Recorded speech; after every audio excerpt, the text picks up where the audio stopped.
Sir present ఇప్పుడు TDP government కొత్తగా రూలింగ్లోకి వచ్చింది కదా, మీకు ఎలా అనిపిస్తుంది పరిపాలన? మేడం అది వచ్చి 45 days కంప్లీట్ అవ్వలేదు, ఇంకా వాళ్ళు సెటిల్మెంట్ అవ్వలేదు. According to the old government the pension schemes is the excellent. That's it. Sir ఇంతకు ముందున్న గవర్నమెంట్కి ఈ గవర్నమెంట్ బాగా డెవలప్మెంట్ చేసిద్దని మీరు అనుకుంటున్నారా?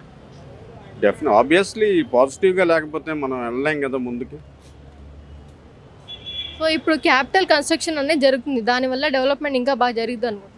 మన ఏరియా డెఫినెట్గా కృష్ణా, గుంటూరు ఈ సరౌండింగ్స్ మొత్తం బాగా డెవలప్ అవుతాయి. ఇంతకు ముందు యూత్ అంతా జాబ్స్ కోసం వేరే సిటీస్కి వెళ్ళాల్సి వచ్చేది, ఇప్పుడు క్యాపిటల్ వల్ల ఎట్లా ఉంటుంది అంటున్నారు? డెఫినెట్గా ఇక్కడ జాబ్స్ వస్తాయి కదా, కంపెనీస్ వస్తాయి, సాఫ్ట్వేర్ కంపెనీస్ వస్తాయి. క్యాపిటల్ ఏరియా అంటే సాఫ్ట్వేర్ కంపెనీస్ వస్తే సాఫ్ట్వేర్ ఎంప్లాయీస్కి వస్తుంది. క్యాపిటల్ కన్స్ట్రక్షన్ అంటే ఈ మ్యాషన్ వర్క్ చేసే వాళ్ళందరికీ లేబర్కి డ్యూటీస్ వస్తాయి. అలాగే ఈ శాండ్ ఇవన్నీ రేట్ తగ్గిస్తున్నారు కాబట్టి ఈ కన్స్ట్రక్షన్స్ పెరిగిపోతాయి, ఎంప్లాయీస్ పెరుగుతారు. అలాగే ఆగిపోయిన ఈ అపార్ట్మెంట్స్ అన్నీ ఉన్నాయి కదా, మన మంగళగిరి టు గుంటూరు అవన్నీ ఇప్పుడు కన్స్ట్రక్షన్ స్టార్ట్ అయిందంటే థౌజండ్స్ ఆఫ్ పీపుల్ సేవ్ అవుతారు. అన్ఎడ్యుకేటెడ్ పీపుల్ సేవ్ అవుతారు బాగా.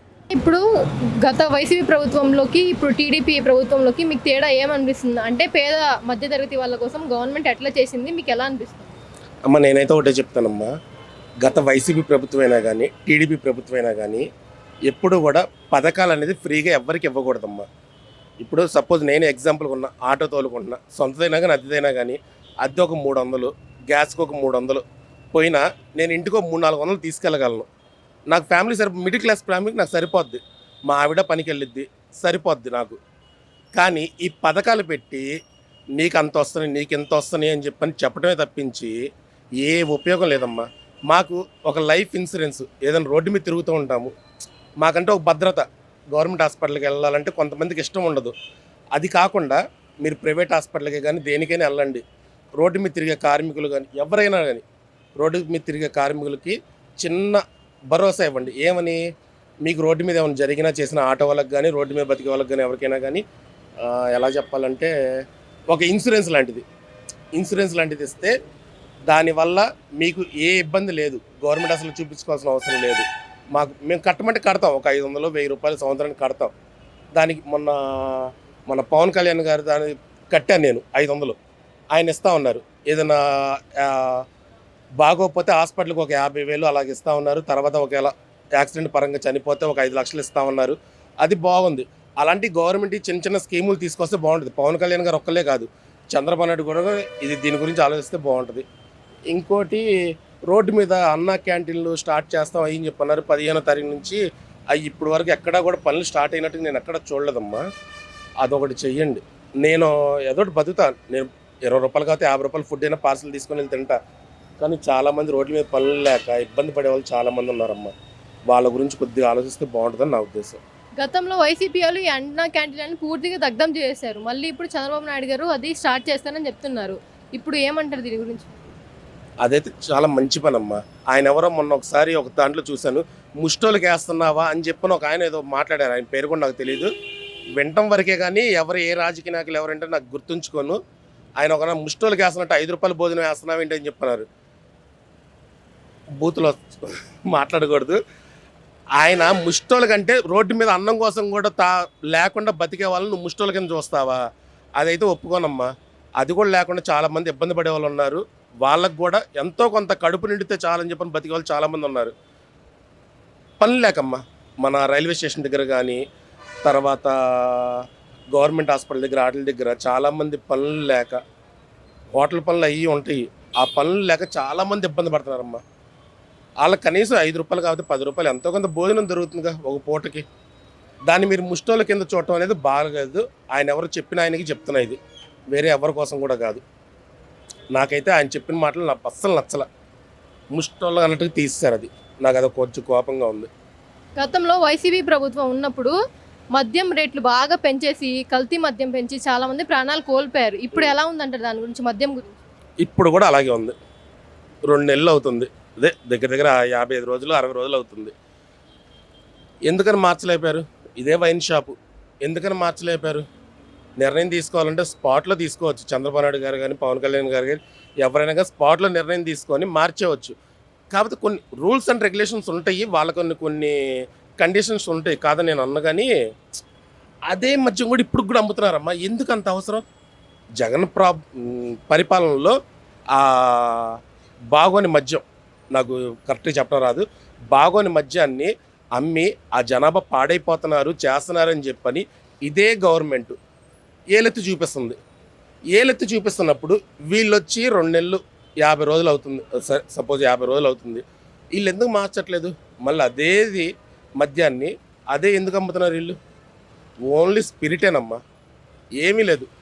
తాగి తాగి తాగి చచ్చిపోవటం. నేను తాగుతా, వారంలో 1-2 సార్లు తాగుతా, శనివారం ఆదివారం. మిగతా రోజుల్లో పిల్లల్ని తిప్పుకోవడం చేయటం అవి చేస్తా. కానీ అంటే కొంచెం మనశ్శాంతి కోసం లేకపోతే ఏదో పొద్దున్న సాయంత్రం కష్టపడ్డామన్న ఉద్దేశంతో తాగుతాం, కానీ మరి ఇదే హ్యాబిట్గా తాగం. కానీ కొంతమంది ఉన్నారు పొద్దునంతా కష్టపడి సాయంత్రం తాగుదామని చెప్పని, వాళ్ళకి మంచి మద్యం దొరకకుండా ఇదే మద్యాన్ని ఇప్పుడు ఈ గవర్నమెంట్ కూడా నడుపుతూ ఉంటుంటే మరి వాళ్ళకి మీరు ఇచ్చిన భరోసా ఏంటి? ఇప్పుడు ఈ గవర్నమెంట్ మారిసిద్ది, కొంచెం టైం పట్టిందని మీరు అనుకుంటున్నారా? టైం పట్టిద్దాం, ఎక్కడైనా కానీ టైం పట్టిద్ది, కాదని నేను అనట్లేదు. కానీ వాళ్ళు తొందరగా నిర్ణయాలు తీసుకోవాలంట. ఏదైనా కానీ తొందరగా నిర్ణయాలు తీసుకోవాలి. మేము ఏదో చేస్తామంటే కుదరదు.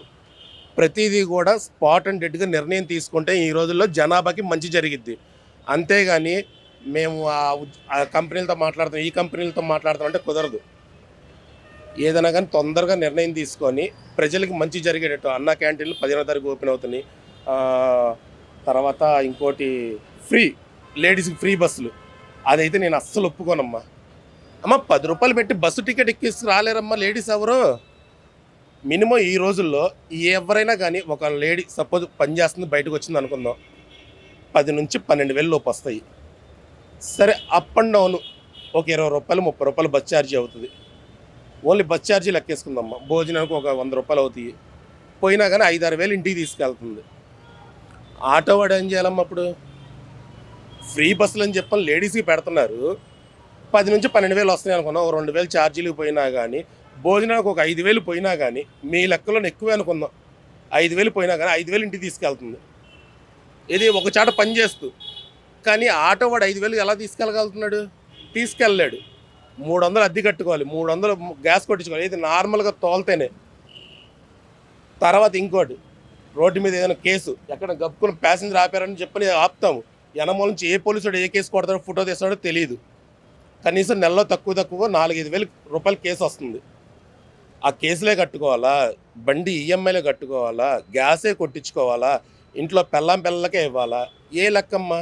అంటే మేము తీసుకెళ్ళేది మహా అయితే రోజుకి 200. అంటే వాళ్ళకంటే మేము తక్కువే తీసుకెళ్తున్నాం. అప్పుడు అంటే గతంలో వైసీపీ ప్రభుత్వం ఉన్నప్పుడు ఆర్టీసీ ఛార్జీలు పెంచేసింది, అందుకనే ఫ్రీ బస్ పెట్టామని చెప్పేసి అంటున్నారు. సరే అదే రేట్లు ఉంచండి, మీరు పెంచమాకండి. పెంచకుండా లేడీస్కి ఏవైతే 1,500 నెలకిస్తా ఉన్నారు అవి ఇవ్వండి. వేరే ఆఫర్లు ఉన్నాయమ్మా, వేరే చాలా ఆఫర్లు ఉన్నాయి. అసలు నాకు తెలిసే పథకాలు ఎందుకమ్మా? సొంతంగా బతకటానికి మనిషికి ఛాన్స్ అవకాశం ఇవ్వ, కానీ పథకాలు దేనికమ్మా చెప్పు? నేనైతే పథకాలకైతే వ్యతిరేకమమ్మా. ఆటో వాడికైనా కానీ, రోడ్డు మీద కూలి పని చేసుకునేవాడికైనా కానీ, ఎవరికైనా కానీ పథకాలు అనేది అనవసరం. ఆడు కష్టపడటానికి బతకటానికి నువ్వు ఛాన్స్ చూపించు, దారి చూపించు, నేను అది ఒప్పుకుంటా.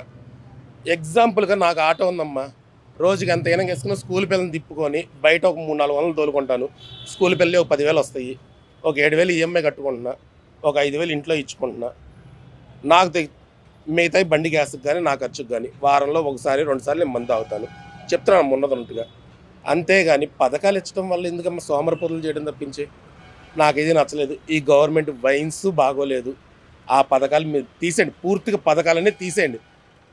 తీసేసి అర్హులైన వాళ్ళకి, రోడ్డు మీద అడుక్కునే వాళ్ళు చాలామంది ఉన్నారు. అడుక్కుంటాం అంటే సిగ్నల్స్ దగ్గర అడుక్కునే వాళ్ళు కదమ్మా, పనులు లేక అడుక్కునే వాళ్ళు. పనులు దొరక్క వేరే వాళ్ళని డబ్బులు అడుక్కుంటాం. బాబు ఇంత ఇవ్వండి అని చెప్పి అడుక్కుంటాం. అది కొంచెం బాగా ఇబ్బంది అనిపిస్తుంది. ఇసుక అది ఫ్రీ అని పెట్టారు కదా, కొద్ది రాజధాని పనులు మొదలెట్టండి, అందరికీ పనులు దొరుకుతాయి. అది తొందరగా ముగిస్తే బాగుంటుందని నా ఉద్దేశం అమ్మా. ఇంకా అంత మించి ఏం లేదు.